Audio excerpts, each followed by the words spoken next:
Assalamualaikum warahmatullahi wabarakatuh. Halo semuanya, salam sejahtera untuk kita semua. Perkenalkan, nama saya Wafik Azizah dengan NIM 25002292. Pada kesempatan kali ini, saya akan memaparkan materi perkuliahan dengan topik komunikasi kelompok kecil dalam organisasi.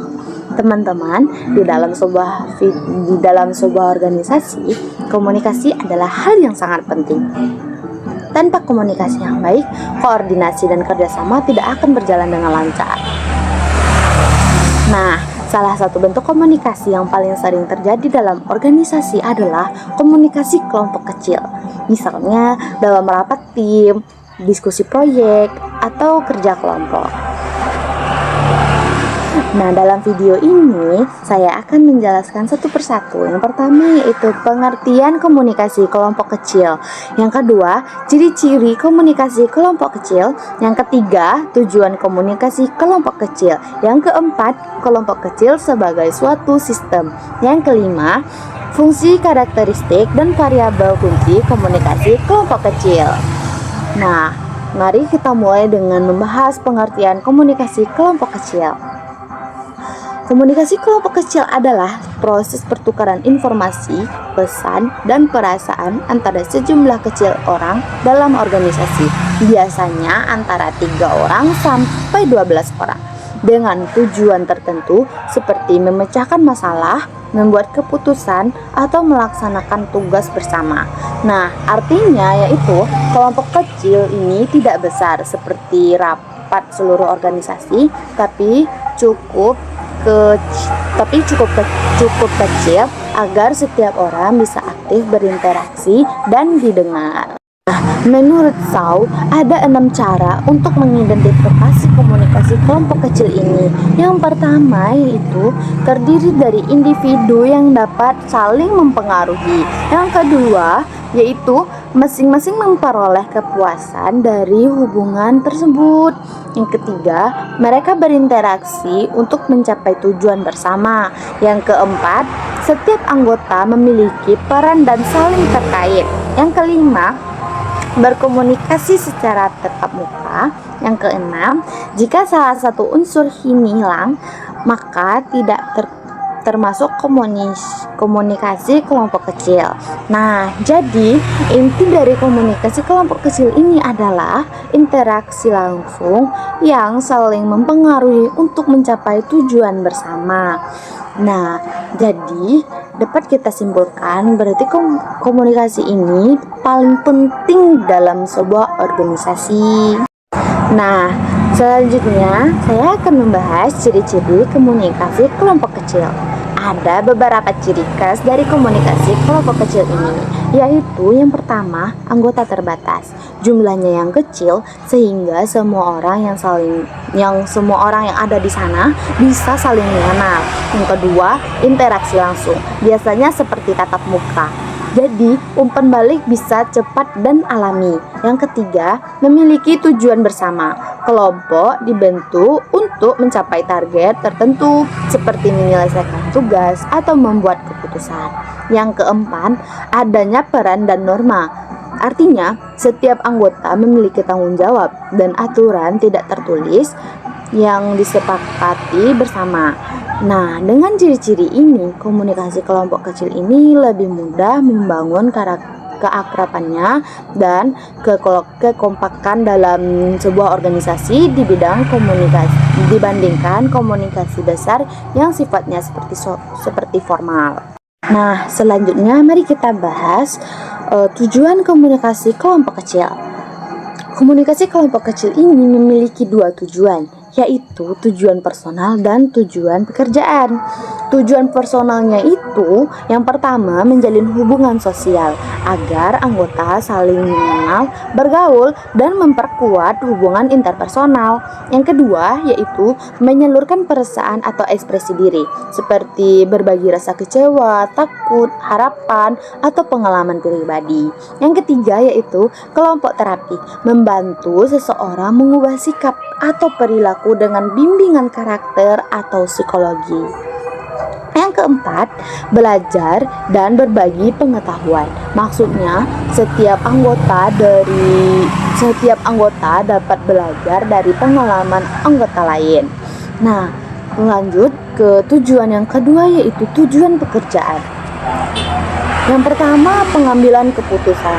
Nah, tujuan pekerjaan yang pertama ini adalah pengambilan keputusan. Maksudnya berdiskusi untuk menentukan pilihan yang terbaik dari beberapa ajuan yang untuk akan kita ambil keputusan tersebut. Nah, yang kedua yaitu pemecahan masalah.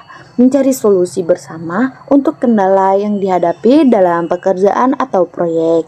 Dengan begitu, komunikasi kelompok kecil tidak hanya mempererat hubungan, tetapi juga meningkatkan produktivitas dan efektivitas kerja. Dari yang tadi, mari kita masuk ke kelompok kecil sebagai suatu sistem. Kelompok kecil dapat dipahami sebagai sistem, yaitu satu kesatuan yang saling berhubungan antara komponen-komponennya. Ada 4 komponen utamanya. Yang pertama yaitu masukan atau disebut dengan input. Anggota kelompok dengan kepribadian, nilai, dan kemampuannya yang dibawa ke dalam kelompok. Yang kedua yaitu proses atau disebut juga dengan proses.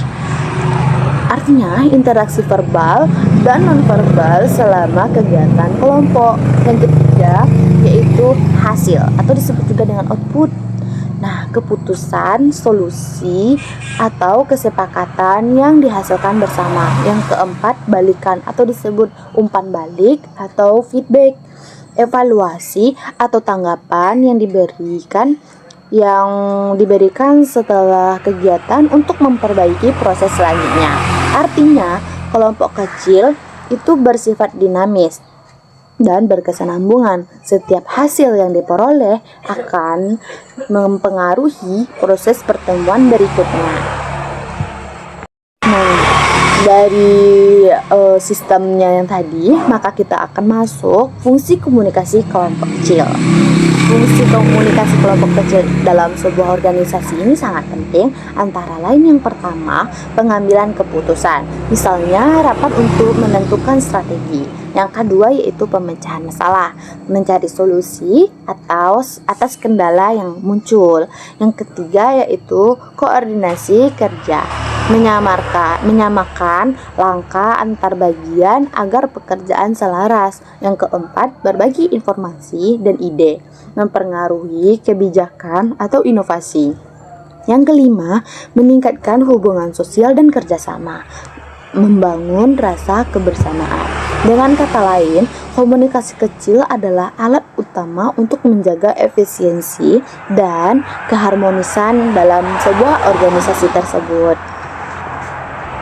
Setelah kita membahas yang tadi, maka kita akan masuk dengan karakteristik komunikasi kelompok kecil. Nah, ada beberapa karakteristik penting dalam komunikasi kelompok kecil ini. Yang pertama yaitu mempermudah pertemuan yang ramah, suasananya santai, tidak ada yang kalah atau menang. Yang kedua yaitu personalitas kelompok, atau maksudnya kepribadian tiap anggota membentuk karakter khas kelompok. Yang ketiga yaitu kekompakan atau cohesiveness, atau yang artinya yaitu daya tarik antar anggota untuk tetap bersama. Yang keempat, komitmen terhadap tugas. Setiap anggota memiliki tanggung jawab dan inovasi untuk menyelesaikan tugas-tugasnya. Yang kelima yaitu ukuran kelompok, tidak terlalu besar agar komunikasi selalu efektif. Yang keenam, saling ketergantungan atau interdependence. Nah, anggota saling membutuhkan untuk mencapai tujuan bersama. Jika maksudnya itu kalau kelompoknya terlalu besar, komunikasi jadi sulit. Tapi kalau terlalu kecil, ide yang muncul bisa kurang bervariasi. Jadi keseimbangannya sangat penting. Nah, maka dari itu teman-teman, kita akan melihat keseimbangan dan tidak terlalu besar di dalam sebuah kelompok ini tersebut.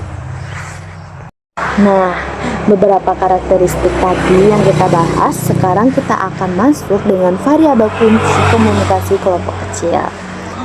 Sekarang kita masuk ke bagian yang paling penting, yaitu variabel kunci yang mempengaruhi keberhasilan komunikasi kecil kelompok kecil.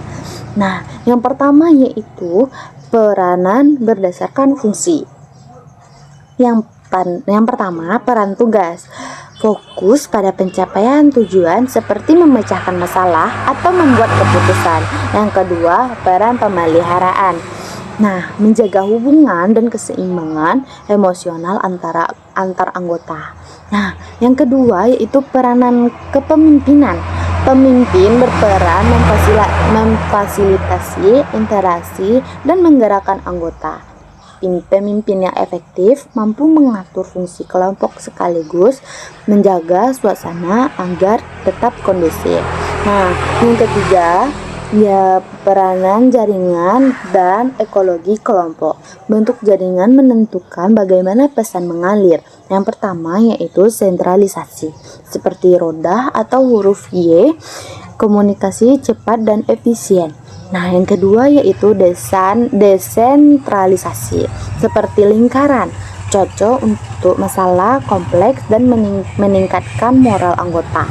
Nah, yang keempat, pemecahan masalah dan pengambilan keputusan. Nah, langkah-langkahnya adalah yang pertama yaitu identifikasikan masalahnya terlebih dahulu, yang kedua, usulkan solusi, yang ketiga, evaluasi dan analisis untung ruginya, yang keempat, ambil keputusan bersama. Nah, kelebihannya partisipasi tinggi dan pemahaman mendalam. Yang kelemahannya itu bisa muncul tekanan sosial atau dominasi individu. Nah, selanjutnya yaitu yang kelima, keputusan terhadap norma. Norma adalah aluran tidak tertulis yang menentukan perilaku mana yang dianggap benar atau salah dalam sebuah kelompok. Yang keenam yaitu konflik. Nah, konflik bisa muncul karena perbedaan pendapat, sifat, atau pengalaman. Namun, jika disikapi dengan komunikasi terbuka dan saling menghargai, konflik justru dapat memperkuat kelompok. Nah, jadi keberhasilan komunikasi kelompok kecil ini sangat tergantung pada bagaimana peran dan kepemimpinan, norma, dan konflik dikelola secara sehat. Nah, dari beberapa materi yang telah saya sampaikan, komunikasi kelompok kecil ini merupakan proses pertukaran informasi, ide, dan perasaan antara sejumlah kecil orang dalam sebuah organisasi yang memiliki tujuan bersama, seperti memecahkan masalah, mengambil keputusan, atau menyelesaikan tugas. Kelompok kecil memiliki peran penting karena menjadi sarana utama bagi kelompok organisasi untuk berinteraksi secara langsung, membangun kerjasama, dan memperkuat hubungan interpersonal. Komunikasi dalam kelompok kecil lebih efektif karena suasananya akrab, memungkinkan partisipasi aktif, dan memudahkan umpan balik. Nah, kelompok kecil juga berfungsi sebagai sistem yang dinamis, terdiri atas komponen input, proses, output, dan feedback yang saling memengaruhi secara berkesinambungan. Keberhasilan komunikasi kelompok kecil sangat ditentukan oleh berbagai variabel seperti peran anggota, kepemimpinan, jaringan komunikasi, kepatuhan terhadap norma, serta cara mengelola konflik secara sehat. Fungsi utama komunikasi kelompok kecil dalam organisasi adalah untuk mengambil keputusan, memecahkan masalah, menyamakan langkah, berbagi ide dan informasi, serta mempererat hubungan sosial. Dengan karakteristiknya yang khas, anggota terbatas, interaksi langsung, dan tujuan bersama, komunikasi kelompok kecil membantu mencapai koordinasi yang lebih efektif dan efisien.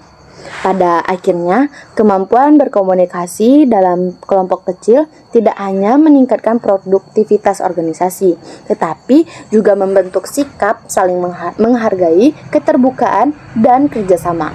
Dalam konteks akademik maupun profesional, keterampilan ini menjadi kunci untuk mencapai efisiensi, keharmonisan, dan keberhasilan kerjasama. Nah, jadi dari seluruh pembahasan kita kali ini dapat kita pahami bahwa keberhasilan sebuah organisasi ini sangat bergantung pada kemampuan berkomunikasi dalam kelompok kecil. Karena dari kelompok kecil inilah muncul ide-ide besar, solusi, dan keputusan penting yang menentukan arah komunikasi atau arah organisasi tersebut. Komunikasi kelompok kecil ini mengajarkan kita, yang pertama, bagaimana mendengarkan pendapat orang lain dengan terbuka. Yang kedua, bagaimana menyampaikan ide dengan sopan dan jelas. Yang ketiga, serta bagaimana bekerja sama untuk mencapai tujuan bersama tanpa harus menjatuhkan yang lain. Di era kerja modern saat ini, kemampuan berkomunikasi efektif dalam kelompok kecil bukan hanya penting, tetapi menjadi keterampilan utama yang harus dimiliki setiap individu, baik di dunia akademik maupun profesional. Nah, demikian pemaparan materi saya yang saya jelaskan, yaitu mengenai komunikasi kelompok kecil dalam sebuah organisasi. Semoga penjelasan ini dapat menambah pemahaman dan wawasan kita semua tentang bagaimana membangun komunikasi yang efektif dalam kelompok kerja. Saya ucapkan terima kasih atas perhatiannya teman-teman dan dosen yang sudah menyimak sampai akhir. Semoga bermanfaat dan mari kita terapkan konsep ini di dalam sebuah komunikasi atau kehidupan nyata, baik di kampus, di tempat kerja, maupun di lingkungan sosial kita. Terima kasih. Sekian dari saya. Wabillahi taufiq wal hidayah. Wassalamualaikum warahmatullahi wabarakatuh.